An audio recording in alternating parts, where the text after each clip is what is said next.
à tous, face à l'info, édition spéciale ce soir avec Marine Le Pen. Alors qu'on attend la nomination du prochain Premier ministre, alors qu'Emmanuel Macron doit s'exprimer ce soir, quelle stratégie pour Marine Le Pen? Quel Premier ministre serait acceptable pour le Rassemblement national? Le RN a-t-il fait voler en éclats sa responsabilité après le vote de la motion de censure? Le RN a-t-il franchi un cap en votant avec le NFP? Quel avenir pour la France? Instabilité, manque de visibilité, le chaos ou le sursaut? Nous verrons également avec notre invité spécial ce soir en quoi son agenda judiciaire pourrait-il jouer sur sa décision politique. Comment a-t-elle vécu son procès qui s'annonce décisif et historique? Quelle est sa vision pour la France ce soir, à l'heure où Donald Trump a déjoué tous les pronostics aux États-Unis, à l'heure où le monde occidental est en déclin? Et les Français dans tout ça? Quel avenir pour les Français qui se battent en silence? Le grand entretien ce soir avec Marine Le Pen.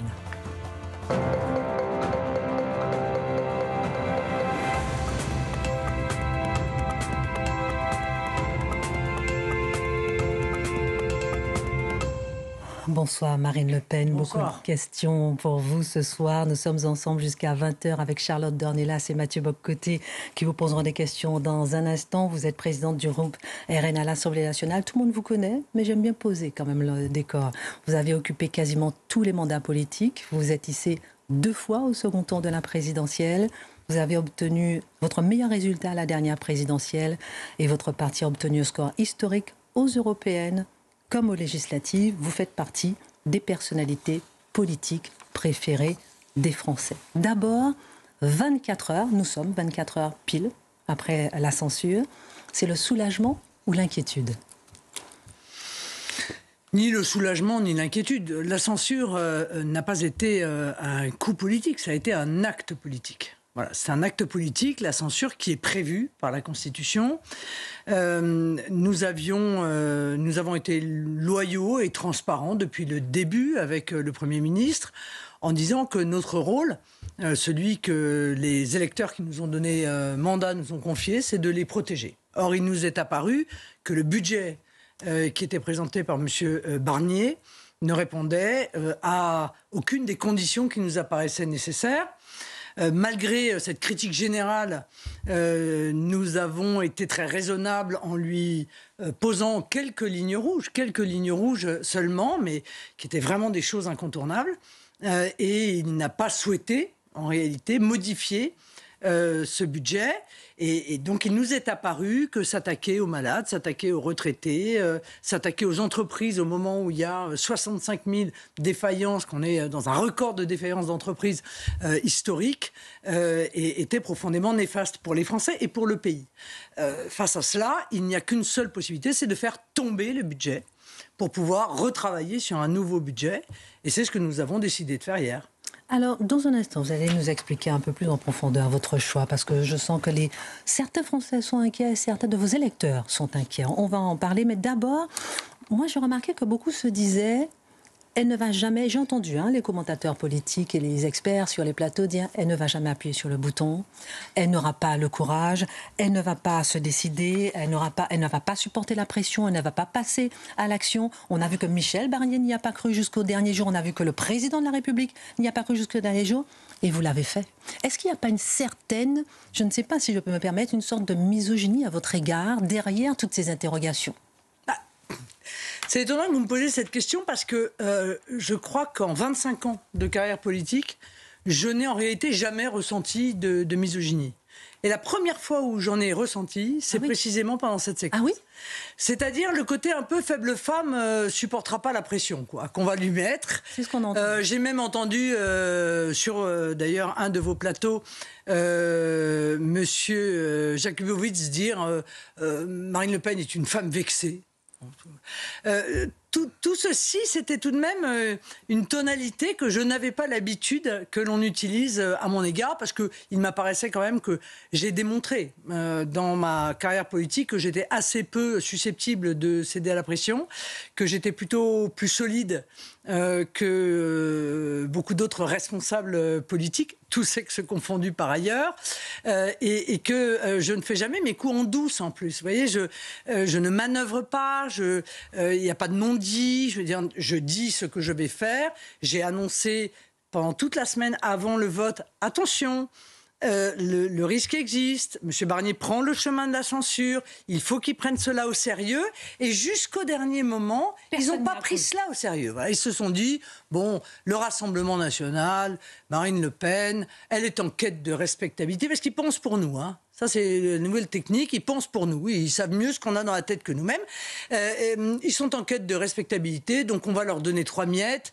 Ils vont pouvoir agiter des petits drapeaux en disant « Regardez, on a eu une victoire », et puis ça suffira bien, et ils resteront dans leur coin. Sauf qu'ils n'ont pas compris ce qui anime notre combat politique. Ce qui anime notre combat politique, c'est de changer la vie des gens.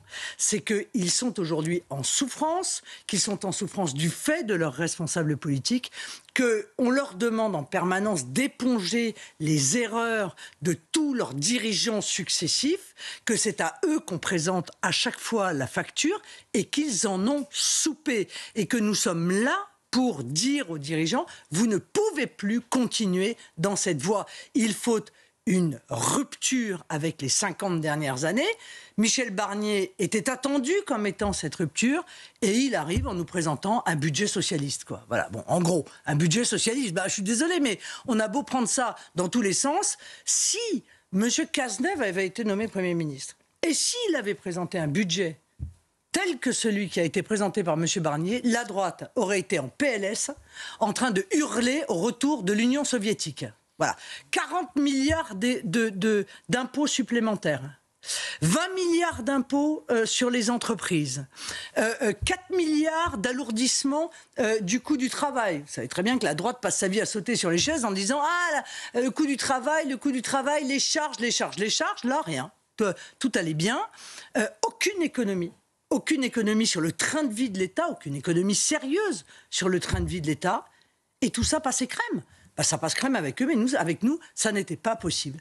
Parce que c'était une violence, encore une fois, faite aux Français à qui on demandait d'accepter la désindexation de leur retraite, des déremboursements de médicaments, tout en laissant quasiment intacte l'aide médicale d'État pour les clandestins. Une petite baisse de 200 millions. Oui. Annoncé sur 3 milliards. Oui, mais pardon, Madame Kelly, mais sauf que nous ne sommes pas des poulets de l'année. Donc, on sait comment cela fonctionne. On met 1 milliard, on dit, regardez, j'ai baissé, ce sera 1,1 milliard au lieu d'1,3 milliard. OK. Sauf qu'en réalité, au cours de l'année, quand des clandestins se présentent à l'hôpital, on ne leur ferme pas la porte. On ne dit pas, non, le budget, ça y est, c'est fini, c'est dépassé, on ne vous soigne plus. Et l'année suivante, on arrive en disant, pour finir, c'est dommage, oups. En fait, ce n'était pas 1,2 milliard 200 millions, ça a coûté 1,6 milliard 600 millions. Bon, c'est pas grave, on va combler le trou. Donc, si M. Barnier avait voulu vraiment faire baisser l'aide médicale d'État, il se serait attaqué immédiatement au panier de soins.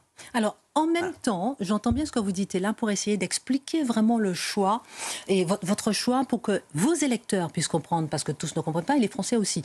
Il n'empêche qu'on regarde le gouvernement, qu'on voit un certain Bruno Retailleau, qui allait un peu dans votre sens, on voit certaines voix qu'on n'entendait pas forcément au sein du gouvernement Macron, qui tendent un peu plus à droite. On voit Monsieur Portier, par exemple. On voit certaines voix qui vont à droite, et on se dit, mais elle a tout envoyé balader, si vous permettez l'expression, alors que pour une fois, on entend quelques ministres qui vont dans votre sens. Oui, mais moi, les voix, ça ne me suffit pas, en fait. Voilà, c'est ça le problème. Et je crois que ça ne suffit pas aux Français. Ils ont été baladés depuis des décennies avec des gens qui faisaient des grandes déclarations. Enfin, je n'ai pas besoin de rappeler des mauvais souvenirs à ceux qui ont cru dans un tel ou un tel, qui disaient ça suffit, qui disaient l'immigration on va s'y attaquer, qui disaient on va régler le problème de l'insécurité, et rien n'est jamais arrivé. Moi, je juge maintenant cette classe politique aux actes. Ce que je vois, c'est qu'il y a quelques jours, il y a eu une niche Rassemblement national. Dans cette niche Rassemblement national, il y avait notamment le retour de ce qu'on a appelé, à tort d'ailleurs, la double peine. C'est-à-dire le fait d'expulser les délinquants et criminels étrangers, selon un principe, somme toute, de bon sens. On vous accueille, vous violez les lois de l'hospitalité et en plus, vous violez les lois en commettant des délits, voire pire, en commettant des crimes. Donc, vous faites votre peine et à la sortie de prison, vous rentrez chez vous parce que nous n'avons aucune raison de vous garder. J'ai vu le ministre délégué à la sécurité de M. Retailleau monter à la tribune pour dire « Vous violez, dehors ! Vous volez, dehors !» Et donc vous allez voter le texte du Rassemblement national? Réponse non. Ils n'ont pas voulu voter ce texte. Alors vous voyez, je veux dire, je crois que des millions de Français, encore une fois, en ont soupé d'entendre des grands discours, des grandes déclamations, des grandes promesses qui ne sont absolument jamais tenues. Alors, moi, je les juge sur leurs actes et pour l'instant, les actes, le moins qu'on puisse dire, c'est qu'ils ne m'ont pas convaincu. Et là, qu'est-ce qu'on va faire, Madame Marine Le Pen, avec les sujets justement insécurité, immigration? Alors, j'entends bien ce que vous dites, qu'on avait effectivement un Bruno Retailleau quand même qui donnait de la voix et donnait de sa personne et donnait de sa conviction, en tout cas, et qui allait dans votre sens. Qu'est-ce qu'on va faire maintenant de ces sujets? Qu'est-ce qu'on va faire de ces sujets? On va demander au gouvernement de régler les problèmes qui sont ceux de la France. D'abord, ça n'est pas parce que le Premier ministre change qu'il n'y a pas potentiellement un certain nombre de ministres qui pourraient rester. Comme lui, par exemple. Mais, par exemple, je ne sais pas. C'est pas moi qui va être désigné comme Premier ministre. Je ne peux pas m'avancer. On ne sait même pas quel Premier ministre, d'ailleurs, va être choisi par le Président de la République. Mais quel que soit le ministre qui va être désigné, je voudrais juste lui dire que ça ne fonctionne plus. Voilà. Le ministère de la parole, le ministère des petits muscles qu'on montre à la télévision, des déclarations martiales, ça ne fonctionne plus. Ce que nous attendons, ce sont des actes. Or, moi, je suis navrée, mais il y a des choses que je n'ai pas entendues dans la bouche de M. Retailleau. Je n'ai pas entendu la remise en cause du pacte des migrations qui oblige aujourd'hui la France à accueillir dans les villages français des migrants sous peine d'amende. Je n'ai pas entendu cela. Voilà. Je n'ai pas entendu la problématique qui est celle que nous sommes entravés comme Gulliver, en quelque sorte, par toute une série de fils liés à la jurisprudence internationale, aux textes internationaux et le moyen, le chemin pour pouvoir retrouver notre liberté. Je n'ai pas entendu cela.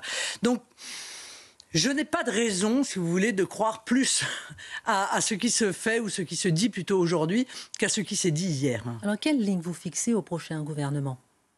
Pour l'instant, Mme Kelly, le sujet, c'est le budget. Voilà.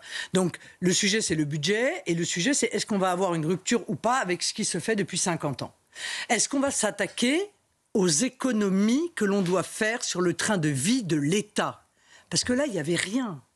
Il faut s'attaquer au train de vie de l'État. Il y a 1200 agences, instituts, et avec, je crois, plus de 4000 employés. Avec des doublons, est-ce que tout cela est véritablement utile?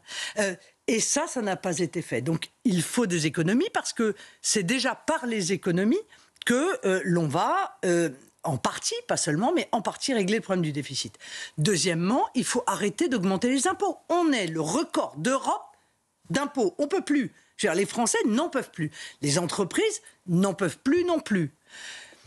Est-ce qu'il est utile, au moment où nous parlons, d'augmenter le coût du travail? Réponse évidemment non. Et il faut recréer les conditions de la richesse. Les conditions de la richesse, ça passe par la réindustrialisation de notre pays. Donc, moi, j'ai bien quelques solutions, évidemment, sur cette réindustrialisation. Et la première des solutions, c'est l'énergie. Or, que venait de nous dire M. Barnier? Alors, nous avons augmenté de 45% l'électricité dans les 3 dernières années. J'ai une bonne nouvelle, je vais encore l'augmenter de 4 milliards. Voilà. Il a cédé pour vous. Oui, d'accord, mais vous voyez que présenter un budget comme ça révèle une chose, c'est qu'ils n'ont rien compris au problème en réalité du pays. Donc c'est très inquiétant. Et quand on a dit il faut retirer cette mesure, avec d'autres d'ailleurs, il faut être honnête, beaucoup de groupes ont réclamé cela. Ils l'ont retiré et le Sénat a dit nous on a trouvé une bonne solution, le Sénat de droite, une bonne solution, on retire l'augmentation du coût de l'électricité et en fait, en contrepartie, on va augmenter le coût du gaz. Bon, les bras vous en tombent, quoi. Voilà. Tout est à refaire, tout est à revoir, il faut changer cette vision-là et je pense qu'ils ont des vieilles méthodes, un vieux logiciel et que manifestement, ils ne sont pas en capacité de le faire. Alors, Madame Le Pen, est-ce qu'on va continuer ou bien est-ce qu'on va avancer dans le sens où vous dites à un coup de censure? Est-ce que le prochain Premier ministre, le prochain gouvernement qui va arriver, qui va se dire, bon voilà, je vais essayer de négocier avec vous sur vos lignes notamment et sur les lignes certainement d'autres partis politiques, est-ce que vous allez encore censurer, encore une censure, jusqu'où on va comme ça? C'est-à-dire, comment est-ce que vous voyez les semaines et les mois à venir? En tout cas, ça n'est pas notre objectif. Mme Nous, on s'est comporté, je crois à la différence de la gauche d'ailleurs, de manière plutôt constructive et raisonnable.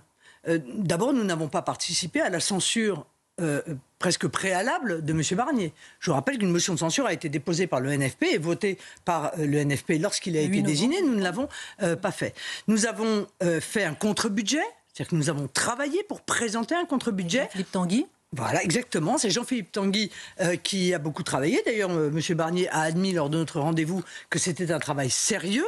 Et c'est dans ce contre-budget, on a pris 4 mesures qu'on lui demandait d'abandonner, dont, vous le savez, la désindexation des retraites, le prix de l'électricité. Et on a mis 6 mesures d'économie. Parce qu'on ne voulait pas faire des demandes qui ne soient pas financées. Donc on a été très très raisonnable sur ce sujet. Et nous allons faire la même chose avec le futur Premier ministre. Que les choses soient claires. Nous n'avons pas de majorité dans cette Assemblée. Bon, c'est pas la faute de la dissolution. En réalité, c'est de la faute du gouffre qui s'est ouvert depuis des années entre ce que veut le peuple français et ce que réalisent nos dirigeants. Mais il se trouve que l'Assemblée est tripartite aujourd'hui. Qu'est-ce qu'on fait dans une démocratie quand on a une Assemblée tripartite? On essaye de trouver une majorité. Et pour trouver une majorité sur un texte ou sur un autre, c'est pas obligatoirement la même d'ailleurs selon les textes, il faut travailler, il faut discuter, il faut réfléchir, il faut négocier. C'est exactement la définition de la démocratie. Et moi j'entends que le Premier ministre, le futur Premier ministre, comprenne qu'il faut qu'il discute avec l'ensemble, pas seulement le Rassemblement national. Parce que moi, quand j'ai des principes, je les applique aussi à mes adversaires, avec l'ensemble des forces politiques de l'Assemblée pour réussir à trouver des compromis. Donc là, pour l'instant, on entend ce pacte de non-censure, on entend cette volonté de coalition. Peut-être que grâce à la motion de censure, il y aura un sursaut à ce niveau-là. Parenthèse, on a vu que le CAC 40 a terminé en hausse. Pour le chaos, c'est un peu mal parti. Oui, le pour spread l'instant, vient de baisser après une interview que j'ai donnée à Bloomberg. Donc comme quoi, ça donne des signes quand même plutôt encourageants. Mais j'allais dire qu'après, là, qu'est-ce qui va se passer au niveau économique? Donc on voit que voilà, tout est possible. Pour l'instant, on voit que le CAC 40 a terminé en hausse. On voit quand même que les chefs d'entreprise sont inquiets. On voit que tout le monde se pose des questions. On va où? Et je me pose aussi une question par rapport à vous. Demain, s'il y a un Premier ministre de gauche, et là aussi les électeurs du Rassemblement national se posent la question, ils se disent, si jamais on nous met un Premier ministre de gauche, ça sera de sa faute et on ne lui pardonnera pas. Si on a un Premier ministre de gauche, est-ce que vous aurez les moyens de le censurer? Je ne pense pas. Qui votera votre censure? Personne. Est-ce que vous croyez que la majorité macroniste et que les LR vont accepter qu'un Premier ministre de gauche soit désigné? Je pense que ça ne va même pas venir à l'esprit peut-être du président de la République. Car le président de la République n'a évidemment pas intérêt du tout à subir une deuxième censure d'un deuxième gouvernement. Car dans ces cas-là, vous entendez bien que la petite musique de écoutez, il faut donc la seule solution, c'est donc la démission d'Emmanuel Macron, va commencer à monter. Est-ce qu'Emmanuel Macron a intérêt à cela? Je ne le crois pas. Donc je pense qu'il va réfléchir, enfin je l'espère, à un Premier ministre, sauf s'il est encore dans une de ces fameuses phases de provocation. Je pense qu'il va réfléchir à un Premier ministre susceptible de parler à tous. Ce qui est clair, c'est que nous l'avons dit dès le départ, nous l'avons dit en juillet. Et vous savez, on ne change pas souvent comme ça d'avis sans raison. Nous nous opposerons à un Premier ministre de gauche. Voilà, nous l'avons dit très clairement. Vous avez les moyens? Oui, nous avons toujours les moyens. Nous avons dit qu'il n'y aura pas de Premier ministre du nouveau Front populaire. C'est vrai d'ailleurs qu'en juillet dernier, Emmanuel Macron, en tenant compte de cela, n'a pas nommé de Premier ministre du nouveau Front populaire. Je ne vois pas pourquoi aujourd'hui il changerait d'avis, sauf à vouloir créer encore une fois un déséquilibre, une instabilité dont il serait par ailleurs la première victime. Beaucoup se disent que vous avez mis des années à construire une certaine respectabilité, une certaine dédiabolisation. Et est-ce que là, hier soir, tout n'a pas volé en éclats? Alors, moi, j'aimerais qu'on m'explique pourquoi il n'est pas respectable de voter la censure, en réalité. Parce que, excusez-moi, mais s'il n'est pas respectable de voter la censure, alors le général de Gaulle n'est pas respectable de l'avoir inséré dans la Constitution. Michel Debré n'est pas respectable d'avoir prévu dans la Constitution française cet outil. Donc c'est un outil de la Constitution française que nous utilisons encore une fois parce qu'il nous apparaît que c'est un outil de protection du peuple français et je ne vois pas en quoi il est ni irresponsable ni susceptible de jeter sur vous le discrédit que d'utiliser ou de voter une motion de censure, qui est d'ailleurs un acte qui a été effectué par le passé par tous les partis politiques. Tous les partis politiques se sont un jour ou l'autre associés à une motion de censure. Dans un instant, on va parler de votre procès, comment vous l'avez vécu et s'il y a un lien entre les deux, puisque beaucoup se posent la question, en tout cas ont déjà réfléchi à votre place, mais j'aimerais bien vous entendre en tout cas là-dessus. Est-ce que vous avez, ces derniers jours, vous avez parlé d'Emmanuel Macron? Je sais, on a remarqué que vous n'appelez pas directement à sa démission ni à sa destitution, mais est-ce que vous l'avez eu ces derniers jours? Est-ce que vous avez discuté avec lui? Est-ce que vous avez évoqué avec lui peut-être l'idée d'un référendum? Est-ce que vous avez discuté ces derniers jours, là, récemment, avec lui? Pas du tout. Non, pas du tout. J'ai pas du tout parlé avec Emmanuel Macron dans ces derniers jours. Mais s'il envisage de faire un référendum, ce serait une bonne idée. S'il pouvait le faire sur l'immigration, ça nous arrangerait, mais je ne suis pas du tout sûr qu'il soit convaincu par l'idée, pour le coup. D'accord, on est sur l'immigration, bien sûr, un référendum de mode de gouvernance. C'est avec cette motion de censure, est-ce que pour vous c'est la fin de la Ve République? Beaucoup le disent. Est-ce que c'est la fin? Il faut revenir à un septennat? Est-ce qu'il faut mettre en place la proportionnelle?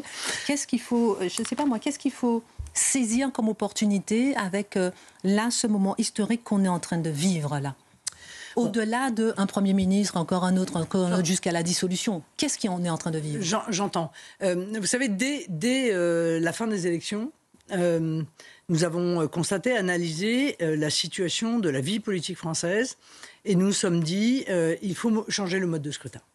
Parce que la réalité, c'est que le risque, c'est que si le président de la République opère une nouvelle dissolution à partir du mois de juillet ou en septembre ou en octobre de l'année prochaine, on se retrouve peu ou prou dans une même situation. C'est-à-dire qu'il y ait 3 blocs, peut-être un bloc très proche de la majorité, mais possiblement pas suffisamment pour avoir une majorité absolue. Et donc, il m'est apparu que le pays ne pouvait pas vivre pendant des années avec une telle instabilité, difficulté, et que quelque majorité qu'il soit, il en faut une.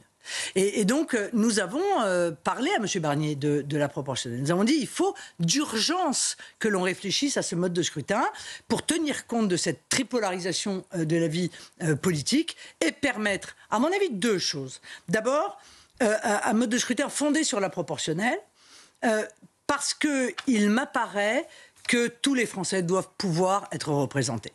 Et qu'en réalité, la proportionnelle est un moyen de cicatriser la plaie béante qui existe aujourd'hui entre les élus et les électeurs. Et puis la deuxième chose, c'est que ce mode de scrutin permet d'avoir une majorité absolue parce que le pays a besoin d'avoir une direction. On peut la trouver bonne, on peut la trouver moins bonne, mais il faut qu'il ait une direction, il faut qu'il y ait une cohérence dans l'action publique, parce que sinon, évidemment, les choses vont être rendues très compliquées et l'instabilité, au moins ressentie, au moins perçue, risque de s'aggraver. Michel Barnier, il était à l'écoute sur le sujet de la proportionnelle. Est-ce que, par exemple, ce sujet de la proportionnelle, il fait partie des lignes rouges que vous allez fixer au prochain gouvernement? Je pense que tous les partis politiques, en réalité, à part LR, sont d'accord avec l'idée de modifier le mode de scrutin. Donc je pense que c'est un débat qui peut avoir lieu assez facilement, mais il faut que, en revanche, le gouvernement l'inscrive. C'est lui qui doit l'inscrire, cette modification du mode de scrutin, et il faut le faire, évidemment, le plus vite possible. Avant de parler du procès également et du lien peut-être entre les deux éventuels, on voit je vois par exemple la NUPES qui a été créée très rapidement, exploser aussi vite. Je vois le NFP qui a été créé très rapidement. Et on sent qu'il y a une sorte que le NFP est au bord de l'explosion. À droite, on se demande où est-ce qu'on en est. Est-ce qu'on ne peut pas avoir justement une sorte de majorité à droite, se rassembler pour être plus fort, pour pouvoir peser, pour pouvoir... On sent aussi, et on le sait selon les sondages, que les Français sont à droite, que la France est à droite, que la France veut des mesures de droite. Est-ce qu'il ne faut pas une certaine coalition à droite, toute? Pourquoi ce petit sourire, Madame? Parce que Mme Kelly, moi, vous savez ce que je pense de ce clivage gauche-droite. Je pense qu'il est dépassé depuis bien longtemps. Voilà. En réalité. Quel est le clivage? C'est le clivage, je l'ai dit 1000 fois, entre les mondialistes et les nationaux. C'est-à-dire entre ceux qui considèrent que la nation est la structure qui préserve l'identité, la structure qui permet la prospérité, qui permet d'assurer la sécurité des peuples, et ceux qui pensent que les frontières, tout ça, sont des vieux concepts ringards dont il faut se débarrasser, et que, somme toute, on peut déléguer notre souveraineté à l'Union européenne, ne pas avoir d'armée. Bon, voilà. Donc il est là le vrai, je crois, clivage. Concernant les alliances, nous avons fait une alliance avec Éric Ciotti. Oui. Elle fonctionne d'ailleurs extrêmement bien. C'est une alliance respectueuse. On travaille très bien ensemble et on avance. Et c'est une très bonne chose. Mais avec qui d'autre? Vous avez entendu M. Wauquiez hier? Vous l'avez vu? Vous avez vu la haine dans son regard, dans ses mots? Dans la manière, 90% de son discours était contre vous. Dans la manière dont il s'est adressé à moi, vous croyez qu'on peut faire quelque chose avec M. Wauquiez? Je ne le crois pas. Voilà, je ne le crois pas. Et parallèlement, je pense qu'il y a des hommes de gauche. Je pense qu'il y a des hommes de gauche, des gens qui ont pu suivre à un moment donné M. Chevènement. Je sais parce que j'en ai dans mon propre mouvement, qui sont des patriotes, qui sont attachés à la nation, qui partagent cet avis-là, qui sont donc sur la même rive que nous et qui peuvent demain participer à notre combat. Donc moi, je ne suis pas là pour réunir la droite. Je suis là pour réunir les Français, en fait. Les Français pour sauver leur pays, qui est leur patrimoine et qui est, je crois, la structuration de leur bonheur futur. Donc au-delà des partis? Oui, au-delà des partis, au-delà des origines même politiques, parce qu'on peut très bien avoir démarré à gauche et puis terminé dans le camp national. On peut avoir démarré à droite et arriver dans le camp national. Donc il ne faut pas se restreindre, il ne faut pas se recroqueviller sur la droite versus la gauche, parce que ça ne fonctionne pas. Et en plus, ça crée, je veux dire, des réflexes pavloviens qu'on a bien vu là. Moi, depuis 48 heures, c'est une espèce d'étude sociologique grandeur nature. Là, vous voyez, j'ai vu des gens de droite, sous prétexte que M. Barnier était de droite, eh ben, il fallait défendre M. Barnier. Quoi qu'il ait fait, quoi qu'il ait dit, et quoi qu'il ait trahi.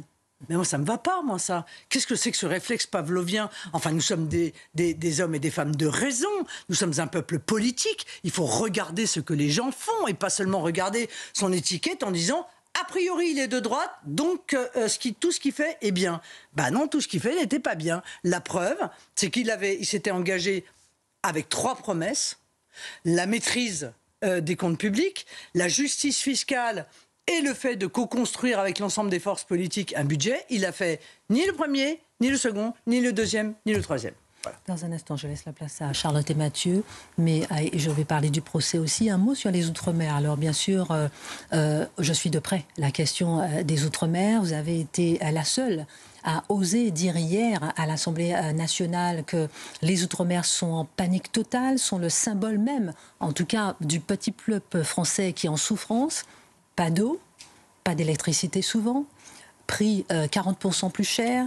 Je suis allée sur place cet été. Tout le monde a le diabète. tout le monde a le cancer, tout le monde a de l'hypertension et avec des produits trop sucrés que personne ne veut admettre. Il y avait une loi qui n'a jamais été appliquée sur place. Là, personne n'entend ce cri. Et lorsque je parle, par exemple, avec des chefs d'entreprise ou bien des gens sur place, ils disent qu'il y a 2 personnes qui ont la vision pour l'outre-mer, vous et Jean-Luc Mélenchon. Qu'est-ce que vous pensez, justement, et qu'est-ce que vous voyez pour l'outre-mer? Qu'est-ce qu'il faut faire pour changer cette vision pour l'outre-mer et leur tendre la main? Alors Jean-Luc Mélenchon, qui vote pour vous? Jean-Luc Mélenchon, il s'intéresse à l'outre-mer, mais en fait, pour larguer l'outre-mer. Pardon? Pour larguer l'outre-mer. Il s'intéresse à l'outre-mer pour pousser à l'indépendance des outre-mer. Donc je ne suis pas sûr que ce soit véritablement un acte d'amour, pour le coup. Moi, j'ai énormément d'affection pour nos compatriotes ultramarins. Et je souffre énormément de voir la situation dans laquelle ils sont. Je pense que le dernier président de la République qui s'est intéressé à eux, c'était Jacques Chirac.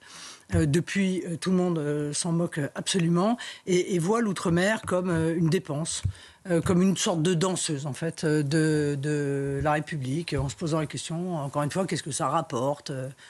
Question qu'on ne se pose jamais pour d'autres, d'ailleurs, départements, d'autres régions. Bon. Donc, vous avez raison, l'outre-mer concentre un nombre de difficultés absolument inouïes. Et en plus, un sentiment d'abandon, parce qu'ils ont le sentiment qu'on loin des yeux, loin du cœur, et qu'on se désintéresse en réalité de leur situation. Ça n'est pas mon cas. C'est la raison pour laquelle j'avais proposé, j'y tiens d'ailleurs toujours, lorsque j'étais candidate à la présidentielle, qu'il y ait un ministère de l'Outre-mer de plein exercice. C'est-à-dire un ministère qui soit susceptible d'avoir en réalité la haute main sur l'ensemble des ministères qui sont concernés par la situation en Outre-mer. Que l'on puisse, au moment où l'on se parle, considérer que dans des départements français, il n'y a pas l'accès à l'eau courante. Il n'y a pas l'accès à l'eau courante. Lorsque l'on sait les milliards que l'on verse dans l'aide au développement, ça aussi, si vous voulez, ça en fait partie. Dans l'aide au développement, on paye la Chine. On donne, au travers de l'aide au développement, de l'argent à la Chine. Vous croyez que la Chine a besoin de l'argent de la France, dont elle manque cruellement, pour se développer? On en donne à l'Algérie, qui nous crache au visage en permanence. On en donne aux Comores, qui contestent la souveraineté territoriale de la France à Mayotte. Bon, voilà, donc on se dit que les efforts qui doivent être faits pour l'outre-mer ne sont pas faits. Immigration clandestine, insécurité, violence, problèmes sanitaires, problèmes de vie chère. Enfin, c'est presque l'accumulation de l'intégralité des problèmes du pays qui sont en réalité concentrés en Outre-mer. Donc il faut trouver... Et ce sont dans des zones économiques exclusives qui sont un enjeu important pour la France, qui permet à la France d'être numéro 2 juste après les États-Unis. Donc c'est un enjeu important. Mais c'est un enjeu fondamental. Oui. Mais même s'il n'y avait pas ça, même s'il n'y avait pas ça, ce sont des compatriotes.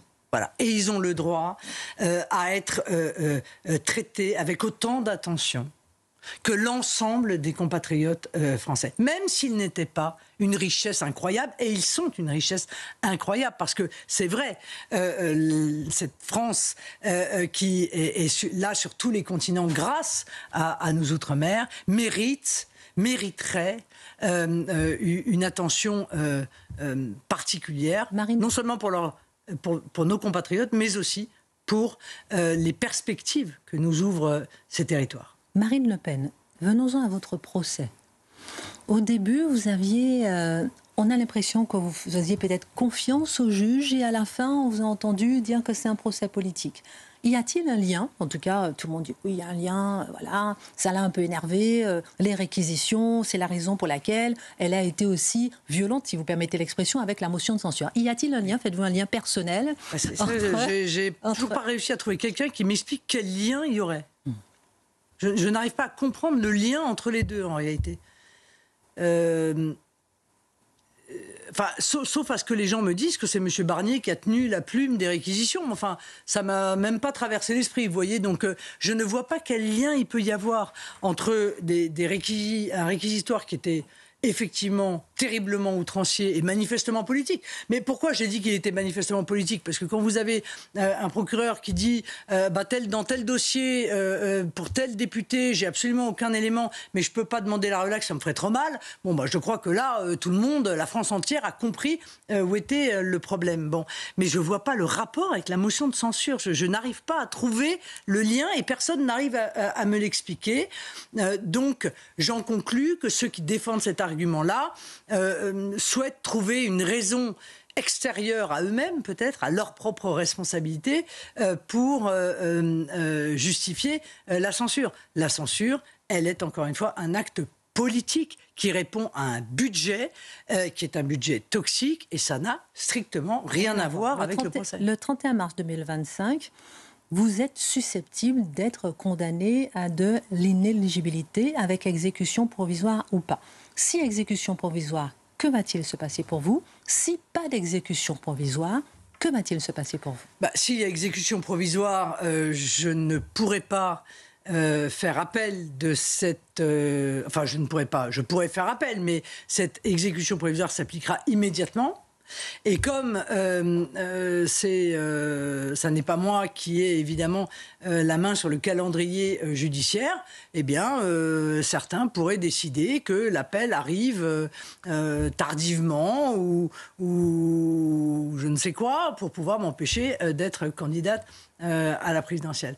Et même potentiellement perdre mon mandat de député, puisque si il y a une dissolution, je ne peux pas le perdre en l'état, mais s'il y a une dissolution, je ne pourrai pas me représenter comme député. Je vous sens ému. Enfin, rendez-vous compte que le combat de ma vie, c'est le combat pour les Français. Le combat de ma vie, c'est le respect de la démocratie. Je pense qu'on peut tout dire du Rassemblement national, mais jamais, jamais il n'a remis en cause une élection. Jamais il n'a contesté les institutions. Jamais il n'a cherché, comme le nouveau Front populaire, à les bousculer, à les abîmer. Et on viendrait dire au peuple français, vous ne pouvez pas choisir votre candidat.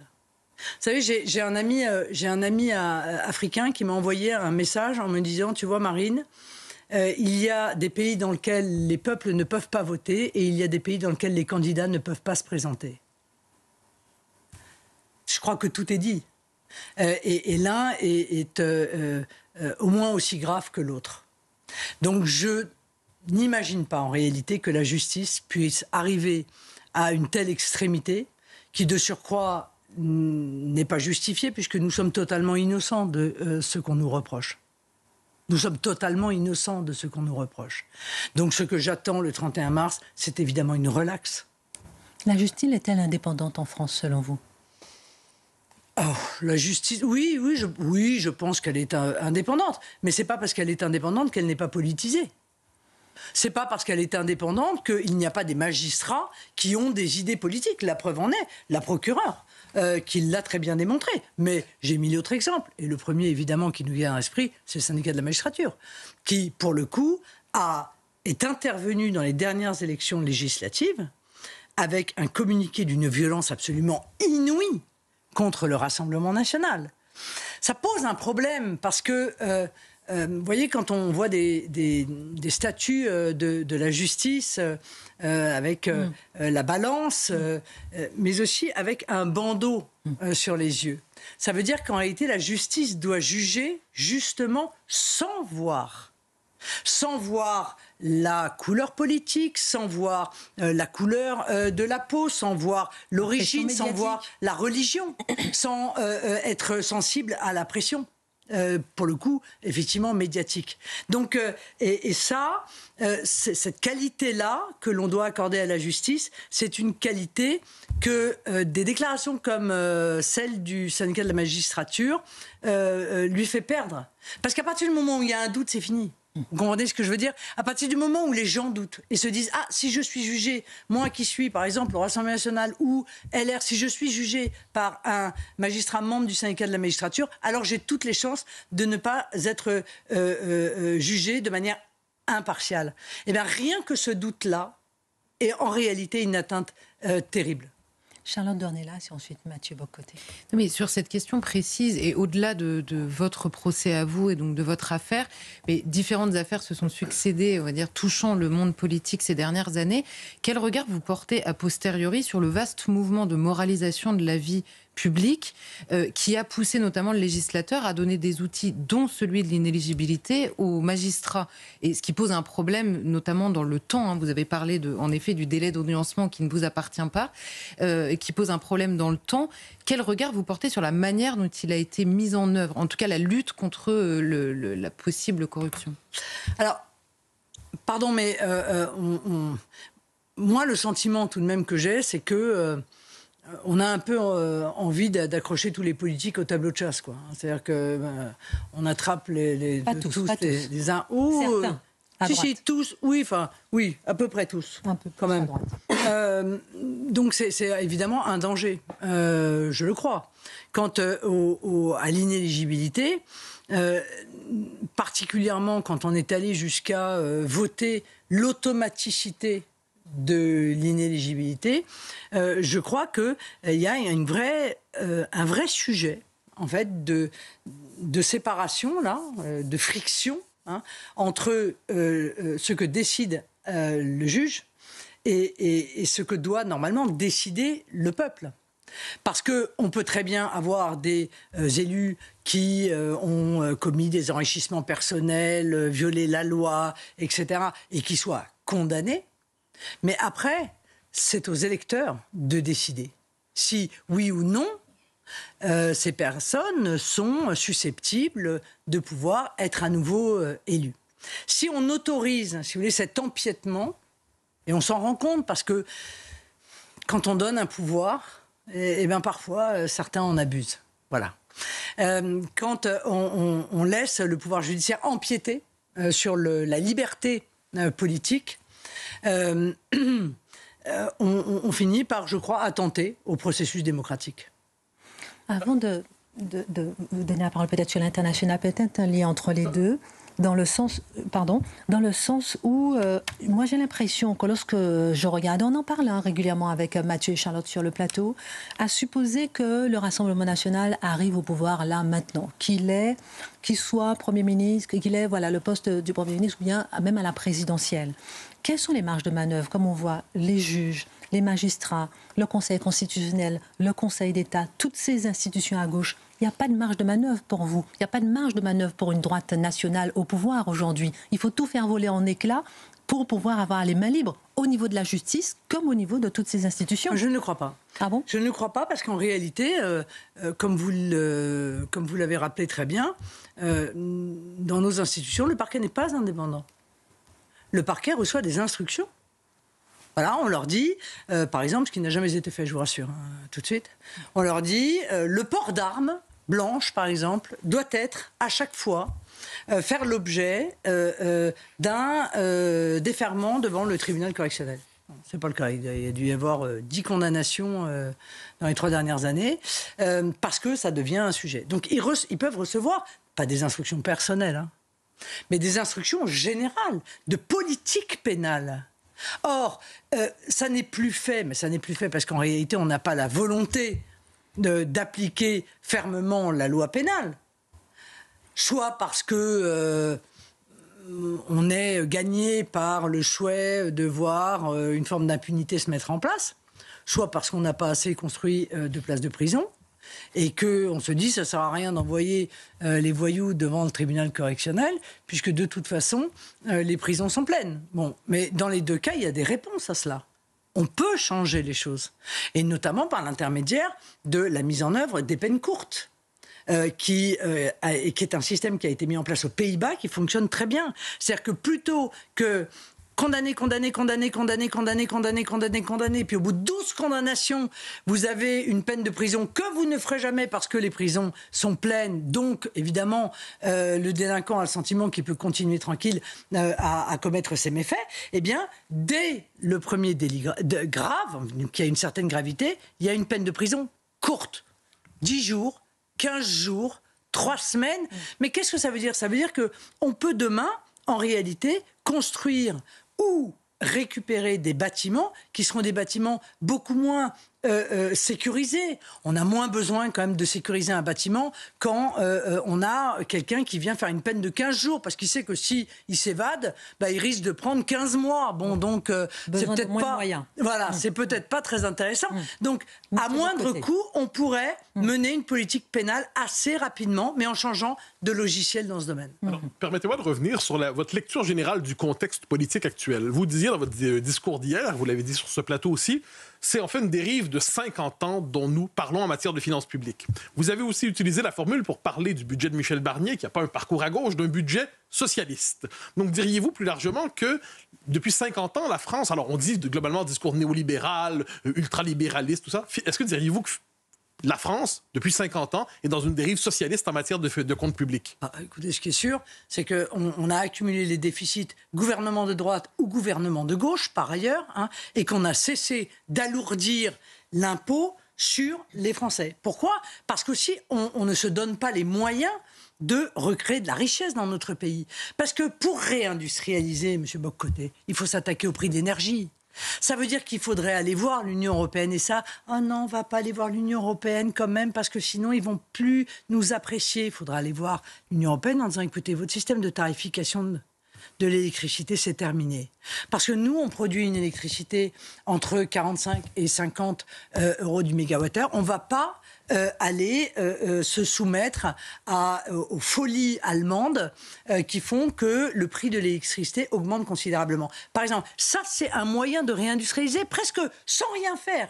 Mais à chaque fois qu'on va avoir des décisions à prendre, il va falloir aller voir l'Union européenne en disant « ça, c'est pas possible ». Vous êtes pour le Frexit ? Non, mais sans être pour le Frexit. Comment font les autres pays? Est-ce que vous vous rendez compte quand même que notre contribution, parce que ça a été un sujet, l'Assemblée nationale a voté la baisse de 5 milliards de la contribution nette à l'Union européenne. On avait tellement touché au tabou, c'est l'Assemblée nationale qui a voté, qu'ils ont fini par ne pas voter le texte de la contribution. Il y a un basculement dans la représentation. Moi, depuis des années, j'entends dire Marine Le Pen et Jean-Luc Mélenchon ont une politique économique semblable, en gros. Et la droite vous reproche d'être trop à gauche économiquement. Vous écoutant hier, j'avais l'impression d'entendre le discours, et le mot n'est pas péjoratif chez moi, libéral dans le bon sens du terme, un discours libéral sur le trop d'impôts, trop de dépenses, trop de taxes, trop de réglementation, empêchement de création de la richesse. Donc, est-ce qu'il y a eu un basculement dans votre position ou est-ce qu'un basculement dans la lecture qu'on fait de votre position? Non, mais la lecture que l'on fait de ma position est une lecture biaisée et politicienne. Les gens de droite qui sont opposés à moi n'ont rien à dire sur le fond. Les LR n'ont rien à dire sur le fond, je suis désolée de le dire. Et donc, comme ils n'ont rien à dire, ils utilisent l'argument le plus basique.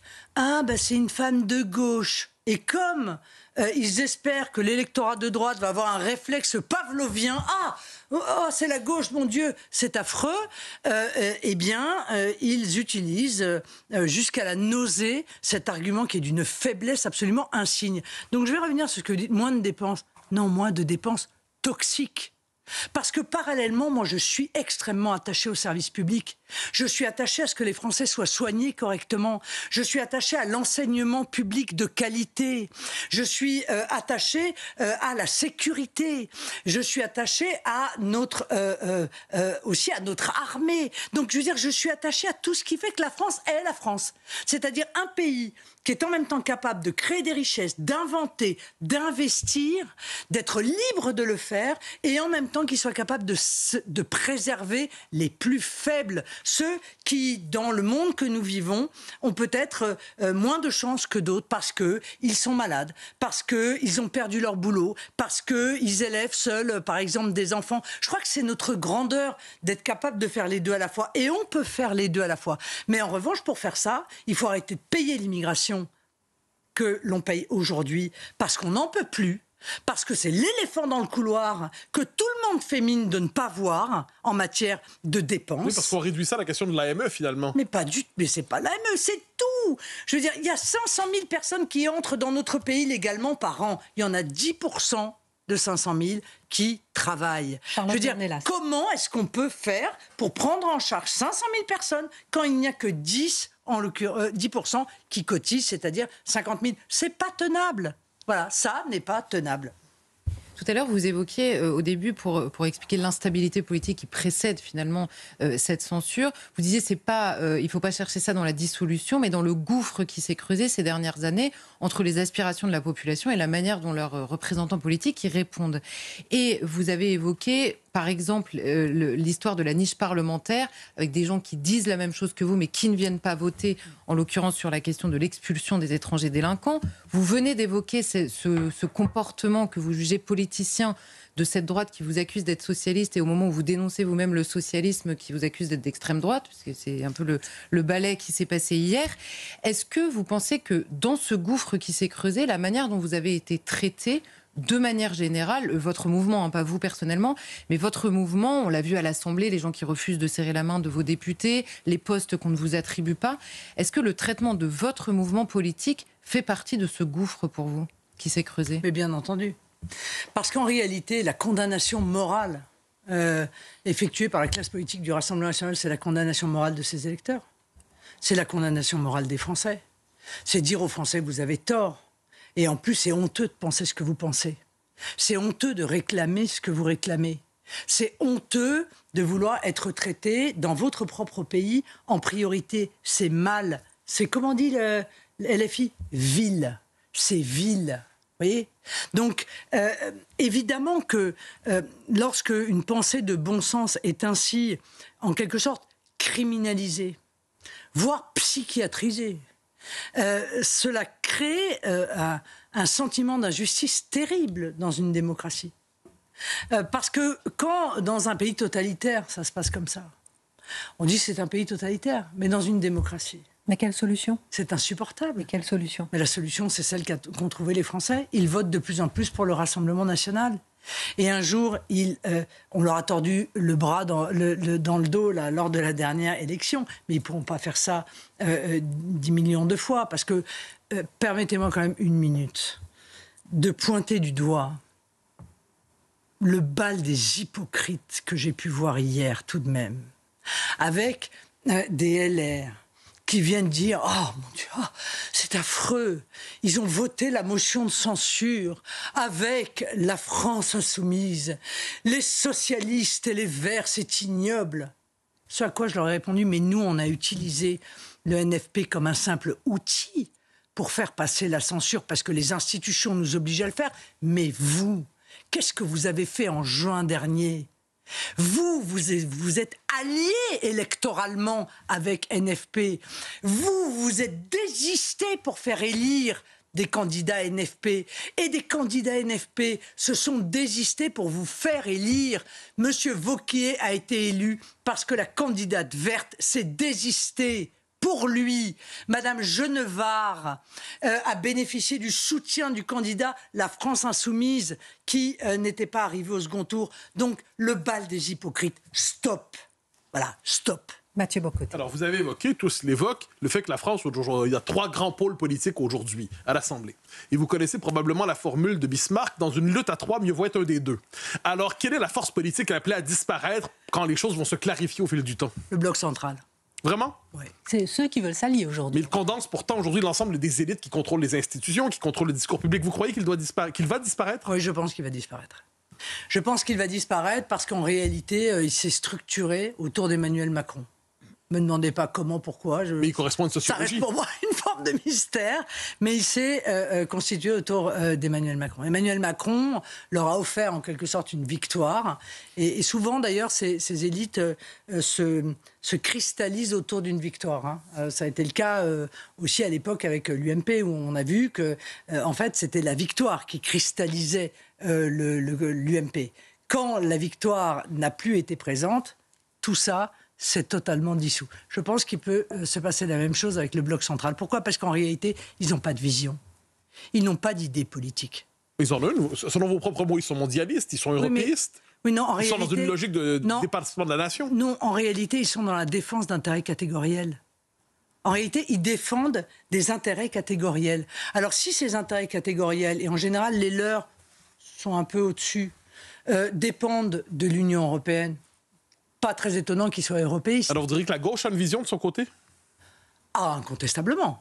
Ah oui, incontestable. Et une cohérence d'ailleurs. Ne nous y trompons pas. Je veux dire, LFI, les Verts, les communistes et peut-être un peu moins les socialistes, mais enfin, dans l'ensemble quand même, ils ont incontestablement une vision commune. Bien sûr. Et ils sont cohérents. Et c'est peut-être pour ça, d'ailleurs, que nous serons peut-être un jour amenés à nous retrouver, en réalité, face à face. Parce que je crois que c'est la cohérence qui permet de durer. Mais c'est une lutte à finir entre vous deux. Si ce sont deux visions, la vôtre et celle de la gauche, des visions irréconciliables, je ne pense pas m'avancer exagérément en disant ça, c'est une lutte à finir entre les deux camps. Pourquoi c'est une lutte à finir? Il y a bien quelqu'un qui finit par gagner, quand même. D'accord, mais ce que j'entends par là, c'est que vous êtes irréconciliables. On n'est pas dans une alternance classique où les gens se reconnaissent mutuellement comme des adversaires légitimes. Si vous gagnez, ils perdent pour de bon, et l'inverse aussi. Ah oui. Marine Le Pen. Vous avez raison. C'est le principe même de la démocratie, d'ailleurs, fondamentalement. Marine Le Pen, on a le sentiment qu'on est à un moment de bascule dans l'histoire politique du pays. Tout le monde le sent qu'on est à un moment de bascule. Qu'est-ce qu'elle traduit comme attente? Qu'est-ce qu'elle peut générer, cette bascule? Et je vais un peu plus large, au moment où, regardons un peu le monde, regardons un peu les conflits à l'Est, avec la Russie, l'Ukraine, regardons les conflits au Moyen-Orient, au Proche-Orient, regardons les États-Unis, vous avez aussi parlé de la Chine, au moment où l'Occident est en train quelque part de s'effondrer, au moment où Donald Trump a déjoué tous les pronostics. Quel moment de bascule sommes-nous en train de vivre? Qu'est-ce qu'on peut espérer demain? Restons positifs. Le sursaut. Dans quel sens? Le sursaut. La réalité, c'est que on n'est pas à un moment de bascule. Nous sommes assez proches, en réalité, de la fin de la destruction. Parce que Emmanuel Macron a contribué, par son action, à en réalité s'attaquer aux piliers de la maison. Destruction de quoi? Aux piliers de la Maison France. De tout ce qui structurait, en fait, notre pays. Notre diplomatie. Le réseau d'ailleurs de nos diplomates, la préfectorale, notre système de protection sociale, d'ailleurs en l'ouvrant en grande partie au monde entier. Vous voyez, donc tout ce qui structurait quand même notre pays, ce que j'appelle les murs porteurs, ont été attaqués de manière assez consciencieuse d'ailleurs par Emmanuel Macron. Il y avait beaucoup de choses déjà qui s'étaient effondrées. Une forme de droit à la fierté, d'être français.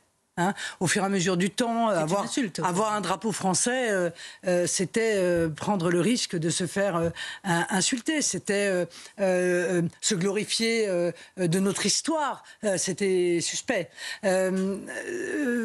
Souhaiter défendre notre identité, nos traditions, c'était suspect. Bon. Donc tout ça, ça a été un long désagrégement, voilà, un long processus de désagrégement. Et aujourd'hui, on arrive à un moment où les piliers de la maison sont atteints et sont en train de vaciller.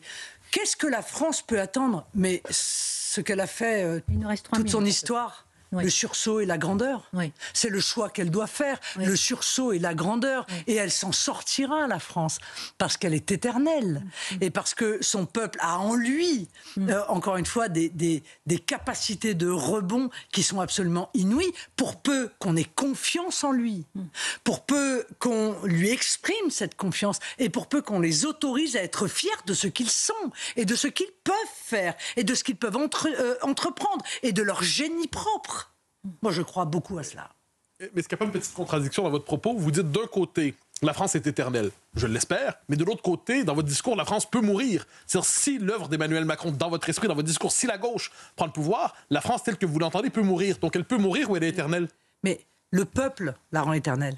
C'est lui. Mais il peut devenir minoritaire, le peuple. C'est lui qui la rendra éternelle. Voilà, moi je crois à ça. Je pense que... Vous ne craignez pas de voir un jour la culture française minoritaire chez elle? Il nous reste 2 minutes. Charlotte Dornelas posera la dernière question. Je crois que le peuple français ne laissera pas cette tragédie arriver. Voilà, j'en suis convaincu. Mais si j'en étais pas convaincu, monsieur Bocoté, si j'étais aussi pessimiste que vous, j'irais planter des fraises, élever mes chats, et je laisserais tout cela. Non, je crois vraiment qu'on peut se redresser. Je crois vraiment que l'on peut reprendre la main. Je crois vraiment qu'on peut retrouver, encore une fois, une trajectoire, une voie dans le monde qui est essentielle et qui manque. Parce que dans tous les conflits que vous avez évoqués, il manque la voix de la France. Il manque la voix de la France. Ça aussi, Emmanuel Macron l'a considérablement abîmé. Donald Trump, il vient dans 48 heures. On va voir un peu, est-ce que la France porte encore. Dernière question, peut-être pour clôturer aux dernières l'émission. législatives, tout le monde, et au-delà de votre mouvement politique, tout le monde attendait Jordan Bardella à Matignon. C'était le résultat qui devait sortir des urnes, qui était prévu en tout cas. Et le Front républicain a montré une vivacité qu'on ne lui prêtait plus, qu'on n'imaginait plus. Vous disiez tout à l'heure, ils ne pourront pas faire ça éternellement, mais jusqu'à maintenant, c'est quand même une mobilisation contre l'incarnation des idées que vous portez et que vos électeurs plébiscitent. Comment est-ce que vous comptez contourner justement ce verrou-là? Et comment vous l'identifiez, ce verrou? À quoi il tient aujourd'hui? Il nous reste 30 secondes. D'abord, on nous a dit, 30 secondes on nous a dit énormément de fois qu'il y avait des verrous. Macron. Des plafonds de verre, on ne pourrait pas être élu au majoritaire à 2 tours, etc. On l'a été. Aujourd'hui, on a fait élire peu ou prou quand même 145 députés. Donc ça avance quand même. Hein. Ça monte. Donc il ne faut pas non plus se désespérer. Mais en juin dernier, il y a eu un abus de confiance. Est-ce que les Français vont être 2 fois capables d'être victimes d'un abus de confiance? C'est une question qui se pose. Peut-être ça mettra plus de temps. J'espère pas. Parce qu'encore une fois, chaque jour qui passe, la France nous attend, je crois. Chaque jour qui passe, la France nous attend. Merci, Madame Le Pen, pour votre confiance d'être venue sur notre plateau. Merci à vous de cette invitation. C'était un plaisir. On va écouter le président de la République ce soir pour voir ce qu'il a à nous dire. Je passe la main tout de suite à l'heure des pros de Pascal Pro. Merci. Merci.